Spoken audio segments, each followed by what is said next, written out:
안녕하세요 여러분, 반갑습니다. 박경태레스TV의 박경태입니다. 오늘은 한화 이글스 신인 투수 분석 영상을 준비했습니다. 작년에와 마찬가지로 올해도 한화 투수들이 좋은 선수들이 많이 있는 것 같아요. 그래서 이 투수들을 한번 분석을 해갖고 어떤 장점이 있고 어떤 보완해야 될 점이 있을지, 어떻게 하면 프로에 입단을 해서 1군에서 좋은 피칭을 할 수 있을지에 대해서 같이 생각해보는 영상이 되도록 하겠습니다. 그러면 이제 지금부터 1차 지명 선수부터, 문동주 선수부터 시작하겠습니다. 이제 1차 지명 광주 진흥고 투수 문동주 선수입니다. 이 선수는 2003년 12월 23일생, 키는 188cm, 몸무게는 92kg, 굉장히 이상적인 체형을 가지고 있죠. 그리고 제구 구속 156km의 강속구를 가진 선수예요. 이 선수의 고3 시즌 성적은 11경기 나가서 1승 4패, 48가 3분의 2이닝, 삼진은 72개, 그리고 사사구는 12개, 평균 자책점은 2.76을 기록하고 있는데, 사실 조금 1차 지명 선수이고 구속에 156km의 구속의 선수인데 성적은 조금 아쉬워요. 사실은 이 정도 스피드를 던지면은 사실 이거보다 더 좋은 성적을 내야 되는데, 뭐 진흥고가 그렇게 강팀이 아니어서 그럴 수도 있긴 하지만 조금 아쉬운 성적이긴 해요. 자, 이 선수의 장점은 무엇이냐면, 우선 최고 구속 156km의 직구와 낙차 크고 회전력이 좋은 커브, 그리고 이제 슬라이더와 스플리터를 던진다고 하는데, 사실 제가 영상을 보면서 가장 느꼈던 거는 커브가 굉장히 좋아요. 이 직구도 직구인데 이 직구에 커브까지 들어가니까 타자들이 타이밍 잡기가 좀 상당히 힘들 것 같아요. 커브 각도 좋고 떨어지는 회전도 좋고 굉장히 좋은 볼을 던지고 있어요. 그리고 이제 투구폼 같은 경우는 되게 부드럽고 간결합니다. 잡동작이 거의 없어요. 정말 폼이 진짜 이뻐. 정말 이쁜 폼이야. 정말 간결하고 부드럽고, 하체도 뭐 옛날 이제 올드스쿨이라고 하긴 좀 그렇지만, 예전에 야구에서는 지금보다 하체를 더 많이 구부려서 낮게 던져야 된다고 하는데, 또 요새는 또 여러 가지 트렌드가 있어요. 또 하체를 세워놓고 임팩트에 중요한 힘을 주는 그런 유형의 피칭과, 옛날처럼 하체를 많이 쭉 들어가줘서 볼끝 위주로 던지는 그런 하체 밸런스 두 가지가 있는데, 이제 문동주 선수 같은 경우는 첫 번째, 하체를 세워서 하체를 최대한 구부리지 않고 버텨주면서 그 힘으로 임팩트로 한 번에 던지는 그런 유형의 투수이기 때문에 투구 폼도 굉장히 좋은 폼이라고 볼 수 있습니다. 그리고 학년을 거듭해가면서 계속 성장세를 보이고 있어요. 이게 가장 큰 장점이야. 이것 때문에 문동주라는 선수가 모든 구단, 그리고 기아든 하나든 모든 프로 구단들이 탐냈던 이유입니다. 그래서 이 선수는 대형 투수로 성장할 가능성이 아주 많아 보이고요. 체격 조건도 아까 말씀드렸듯이 투수로서 굉장히 이상적입니다. 이제 그냥 딱 봤을 때 투수로서 가져야 될 장점들은 거의 다 가지고 있어요. 그래갖고 이게 장점이다, 저게 단점이다, 이렇게 하기도 좀 애매합니다. 그냥 다 가지고 있어. 그리고 이제 보완해야 될 점은, 사실 저는 봤을 때 이거 하나 말고는 크게 이 선수가 보완을 해야 되거나 이 선수가 바뀌어야 되거나 그런 게 없어요. 이거 딱 하나. 근데 이게 좀 어떻게 보면 클 수도 있습니다. 이 보완할 점 뭐냐면, 이 선수가 공을 때리는 임팩트 시 왼쪽 어깨가 살짝 빨라요. 그러니까 왼쪽 어깨 끝까지 끌고 나가야 되는데 끌고 나가지 못하고 살짝 벌어져. 이게 약간 빠를 때가 있어, 왼쪽 어깨가. 그러다 보니까 한 번씩 공의 회전이 풀려요. 그러니까 몸쪽으로 들어갈 때 공이 풀린단 말이야, 회전이. 그게 테일링이 들어간 회전이 아니라 떨어지는 회전이기 때문에 이런 모습을 조금씩 보여주고 있어서 구속이나 제구에 비해 고등학교 타자들한테 반응이 쉽게 나오는 거예요. 사실 156km 이 정도 구속을 가지고 있는 선수, 이 정도 있는 선수가 볼크까지 좋았다 그러면 사실 고등학교 타자들은 반응하기가 쉽지가 않아요. 왜냐, 저희 세대 때도 그런 선수가 있었기 때문에. 근데 다만 이 선수가 점점 더 좋아지고 있는 상황이라서 프로에 이제 하나에 입단을 해서 이마저도 보완을 한다면 충분히 내년 시즌 1군에서 좋은 모습을 보일 수 있을 거라고 생각이 듭니다. 근데 이게 조금 빨리 열리니까 더 끌고 나가서 손목에 힘이 더 들어가야 되는데 그게 좀 부족할 때가 있는 게 조금 아쉬운 부분이에요. 그리고 다만 또 이제 하나, 투구폼이 워낙 이쁜 편이라서 시즌을 치르다 보면 상대 타자들도 적응하기 때문에 회전이 풀리시, 아까 얘기했던 회전이 풀리시 장타 허용률이 좀 높을 확률이 있어요. 왜냐 이제 아마추어는 다들 좀 힘이 좀 부족하고 그러기 때문에 장타가 크게 없지만 이제 프로에 있는 타자들은 다들 일발 장타들이 있는 타자들이기 때문에 이 점이 조금 아쉬운 부분이야. 근데 이것도 그렇게 많진 않아요. 한 10개 던지면 한 3개? 근데 10개 던지면 3개도 어떻게 보면 좀 많다고 할 수도 있는데 한 그 정도 되고, 그래서 이 부분만 고친다면 정말 좋은 선수가 될 것 같아요.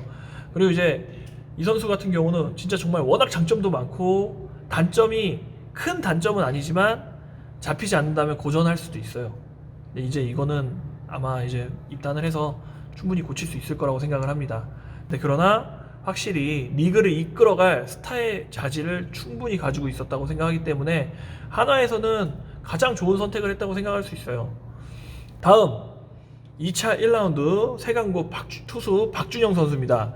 이 선수는 2003년 3월 2일생, 키는 190cm에 몸무게는 97kg, 최고 구속은 150km예요. 와, 이 선수도 150을 던져요. 굉장히 좋은 볼이에요. 그리고 경기 수는 17경기 나가서 5승 1패 64와 3분의 1이니 80타삼진 25사사구, 평균 자책점은 1.83을 기록하고 있습니다. 이 선수 정말, 이 선수가 문동주랑 이 선수는 진짜 둘 다 너무 좋아. 자, 사실 문동주라는 선수가 없었으면 이 선수가 아마 1차 지명이 됐었겠죠. 그래서 하나 입장에서는 굉장히 좋은 1차 지명급의 선수를 2명이나 뽑을 수 있었다라는 점이 굉장히 좋은 지명이었다고 볼 수 있어요. 이 선수의 장점, 이 선수는 큰 키에서 내리꽂는 높은 타점의 직구가 굉장히 좋아요. 공의 회전도 좋고 힘도 좋아. 이게 정말 좋은 타점에서 내려오는 이 공이 직구가 굉장히 힘이 있더라고. 사실 어떻게 보면 문동주 선수보다 직구 힘은 이 선수가 더 있어 보여요. 그리고 팔스윙이 짧아서 타자들이 타이밍 잡기도 어려워 보입니다. 이게 팔스윙이 작다 보니까 그 투구 폼도 이쁜 폼이라기보다는 약간 투박해 보이지만 타자들이 타이밍이 잡기 힘든 투구 폼이야. 그리고 그런데 그 와중에도 하체 밸런스도 굉장히 괜찮아요. 막 휘청휘청 왔다 갔다 하지 않아. 굉장히 이 선수가 하체도 밸런스가 안정적이야. 많이 구부려서 잘 쓰는, 길게 들어가는 그런 유형의 소현수는 아니지만 그래도 굉장히 좋은 하체 밸런스를 가지고 있어요. 그리고 이제 투구폼에서는 팔스러운 아까 제가 들었듯이 투박한, 약간 거칠다는 느낌이 있지만 하체가 안정적이기 때문에 저는 투구폼을 바꾸지 않는 게 오히려 이 선수한테는 더 이득이다라고 생각이 돼요. 왜냐? 타자들 타이밍이 너무 잡기 힘들거든. 그렇기 때문에 거기다가 팔로만 던지지도 않고 몸도 잘 서. 하체가 좋아서 몸도 잘 쓰기 때문에 저는 이 선수는 오히려 진짜 정말 좋은 투수가 될 수 있다라고 생각이 듭니다. 이제 다만 이 선수가 이제 보완해야 될 점은 무엇이냐? 이 선수가 보완해야 될 점은 힘이 좋은 직구에 비해 아직 변화구가 조금 부족해요. 이제 좋은 변화구도 있겠지만 전체적으로 변화구가 팔스윙이 조금 느리다. 조금 티 나는데 약간 이런 느낌이 좀 있는 부분이라서 이거를 고쳐야 될 것 같아요. 직구 던질 때 스윙이 빠른데 변화구 던질 때 좀 무뎌.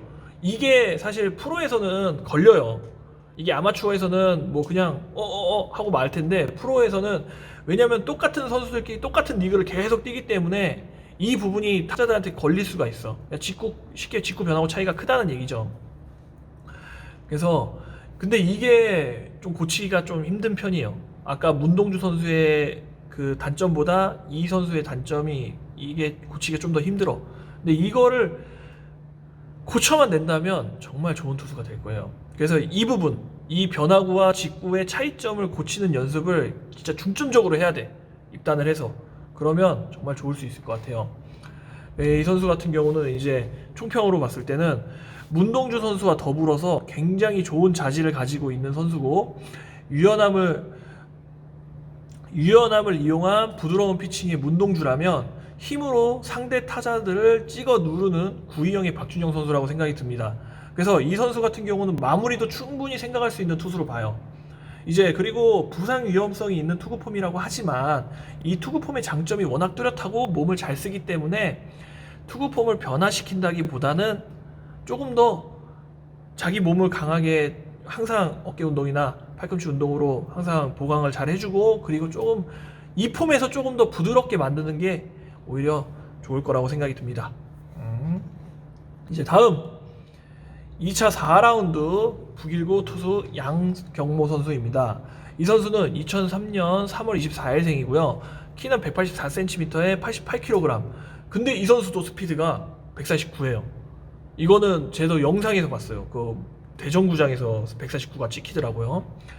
경기 수는 9경기 나가서 2승 1패, 20과 3분의 1이닝, 탈삼진은 17개, 사사구는 14개, 평균 자책점은 2.25를 기록했습니다. 사실 이닝에 비해 탈삼진도 조금 아쉽지만, 그리고 사사구가 좀 많은 편이에요. 제구가 좀 흔들린다고 볼 수 있는 거죠. 이 선수의 장점은 팔스로잉이 빨라요. 팔스로잉이 굉장히 빠르고, 투구폼 자체가 타자의 타이밍을 뺏기 좋아 보이는 투구폼이에요. 그리고 구속 상승도 갑자기 올라가는 모습이 좋아 보였고요.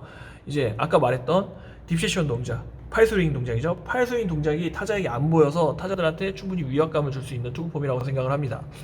자, 이 선수가 이제 보완해야 될 점. 팔스윙은 빨라. 하지만 투구폼 자체의 안정성이 부족해. 그래서 제구가 들쭉날쭉하는 모습이 보여줘요.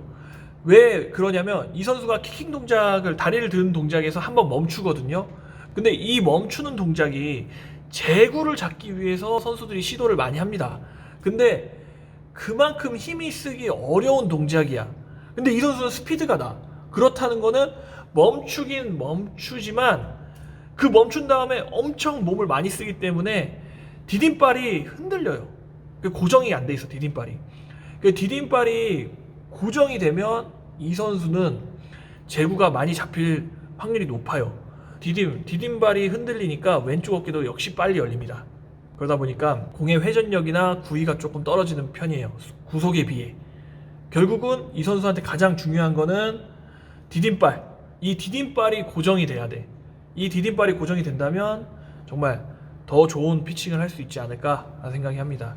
그리고 이 선수의 총평 같은 경우는 장단점이 워낙 뚜렷해요. 진짜 이건 좋고 이건 나쁜 게 워낙 뚜렷한 선수라서 장점을 잊어버리지 않고 하체 밸런스 쪽을 안정적으로 개선을 하면 이 선수도 생각보다 빠르게 1군에서 모습을 보일 수 있을 거라고 생각이 듭니다. 자, 다음은 2차 6라운드 단국대 투수 김겸재 선수입니다.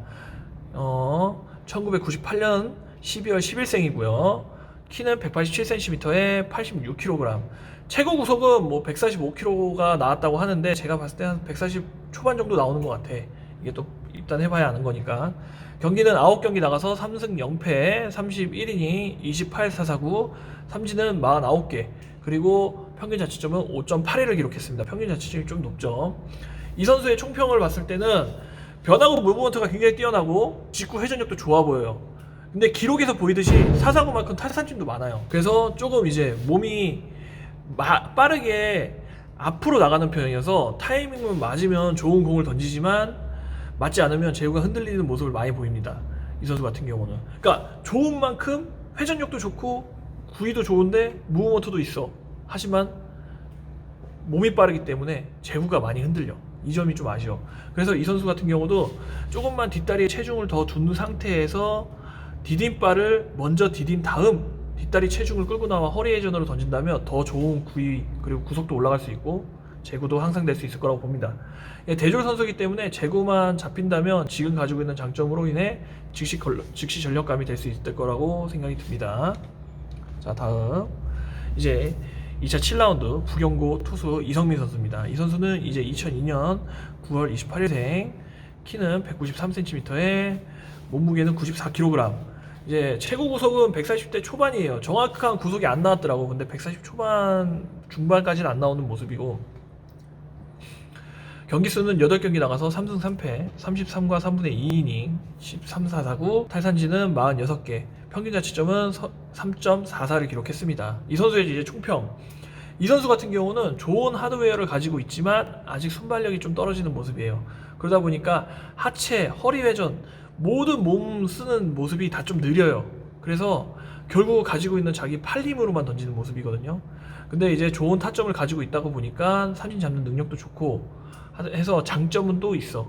그러다 보니까 이 선수 같은 경우는 이제 프로에 입단을 하면, 이제 하나 입단을 하면 트레이닝 파트의 훈련이 가장 많이 필요해 보입니다. 체중도 조금 빼거나 좀 빼는 편이 좋을 것 같아요.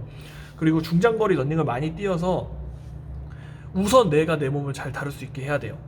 그래야 이 선수는 좋은 볼을 던질 수 있어요. 그렇게 체형을 만든 다음에 투구 폼에 체형을 만들면 투구 폼에 크게 나쁜 버릇이나 안 좋은 부분이 없기 때문에 성장세가 충분히 가파를 수가 있어요. 그러니까 이 선수는 가장 중요한 건 체형이에요. 체형, 트레이닝, 자기 몸을 만드는 게 그게 가장 첫 번째 우선. 그래서 하나 입장에서도 이 선수 같은 경우는 좀 장기적으로 보고 길게 본 선수라고 생각이 듭니다. 2차 8라운드 호원대 투수 이재민 선수입니다. 1999년 12월 27일생, 키는 187cm에 몸무게는 76kg, 최고 구속은 130km 초반대인데 이 선수도 확실한 스피드가 안 나왔더라고. 근데 볼이 130 초반? 130 초반도 안 나올 수도 있을 것 같기도 하고. 이 선수 같은 경우는 11경기 나와서 5승 1패 57과 3분의 2이니 사사구는 24개, 삼진은 52개를 기록했고요. 평균 자책점은 3.88을 기록했습니다. 이 선수 같은 경우는 사이드와 언더의 약간 중간 정도야. 완전 언더도 아니고 그렇다고 사이드도 아니고 그거보단 좀 더 낮아. 그 투구 폼으로 그 정도의 팔스윙을 가지고 있고요. 투구 폼으로 빠른 공은 던지지 않지만 안정된 제구로 타자를 상대하는 모습을 보입니다. 직구보다는 변화구로 타이밍을 좀 빼는 모습이고요. 다만 구속이 느리고 구위도 좋은 편이 아니라서 실투는 거의 무조건 타자한테 걸린다고 봐야 돼요. 제가 봤을 때도 영상에서도 좀 그런 모습이 많았고요. 그리고 이제 투구 폼의 변화를 좀 많이 주는 편이더라고요. 멈췄다가 던졌다가 이어서 던졌다가 그런 모습을 보여주는데 이 선수 같은 경우는 이제 입단을 해서 더욱더 제구 쪽에 신경을 많이 쓰지 않으면 사실 조금 1군에 올라오기 힘들지 않을까. 그러니까 이 선수한테 가장 중요한 거는 제구가 가장 중요하다고 생각합니다. 자, 다음 마지막 이제 2차 9라운드 설악고 투수 신현수 선수죠. 이 선수는 2003년 6월 16일생이고요. 키는 185cm에 90kg. 이제 최고 구속은 138kg. 아직 140이 안 나왔다고 하더라고요. 그 경기 수는 12경기 나가서 3승 4패 52이니 사사구가 44개, 탈삼진이 삼진은 61개, 평균 자책점은 1.56을 기록했습니다. 근데 이 선수 같은 경우는 야구를 중학교 2학년 때 본격적으로 시작을 해서 성장세가 있다고 생각하고 지명을 한 모습이고요. 던지는 폼에서 타점이 좋아갖고 각이 살아 있습니다. 그래갖고 몸쪽 직구에 우타자들이 반응을 쉽게 못하는 모습이었어요. 근데 아직 확실히 야구를 본격적으로 시작하고 야구에 대한 구력이 조금 아직 다른 선수들보다 부족해서 그런지 몰라도 공을 던지는 임팩트가 좀 부족해 보입니다. 그리고 직구와 변화구를 던질 때 차이가 확실히 티나. 그냥 영상적으로 봐도 좀 티가 많이 나는 편이야. 다만 이제 이 선수의 장점이라고 좋은 점이라고 있으면 성장세, 그리고 투구 폼에서도 크게 나쁜 버릇이 없기 때문에 아직 전체적으로 체형이 잡히지 않았기 때문에 힘을 쓰는 것을 모르는 것으로 보여요. 그러니까 이 선수가 이제 입단을 해서 체형도 잡히고 힘을 쓰는 법도 깨닫고 한다면 미래를 봤을 때 괜찮은 지명이다 라고 생각도 할 수 있어요. 그러니까 이 선수 같은 경우는 사실 어떻게 보면은 만약에 대학을 가면 대학교 가서 확 늘어서 대학교 넘버원 투수 이렇게 될 수도 있는 그 정도 자질을 가지고 있는 선수거든요. 그렇기 때문에 하나에서 미리 대학교 가서 클 거를 미리 데리고 와서 만들어서 해보겠다, 장기적으로 투자를 해보겠다 라고 생각하고 지명한 선수라서 2차 9라운드에 이 정도 선수면 충분히 나쁘지 않은 선택이었다라고 생각이 듭니다. 이제 이렇게 하나 선수들을 모두 말해봤는데요. 사실 하나가 좀 잘 뽑은 것 같아요. 제가 봤을 때 제가 두 팀밖에 안 했지만 하나에서 투수를 뽑을 수 있을 때 최선의 선택을 하지 않았나. 이제 또 다른 팀들도 봐봐야겠지만 그래도 하나 선수들이 굉장히 재능도 있고 자질도 있고 그리고 능력도 있는 선수들이 좀 있는 편으로 보여서 굉장히 괜찮은 지명이었다라고 생각이 듭니다. 이 선수들도 다 이제 훌륭히 성장을 해서 1군에서 모습을 보였으면 좋겠네요. 그러면 이렇게 하나 이글스 신인 투수편은 이렇게 마무리하고요. 다음은 이제 신인 타자편으로 다시 오도록 하겠습니다. 좋아요와 구독은 부탁드릴게요.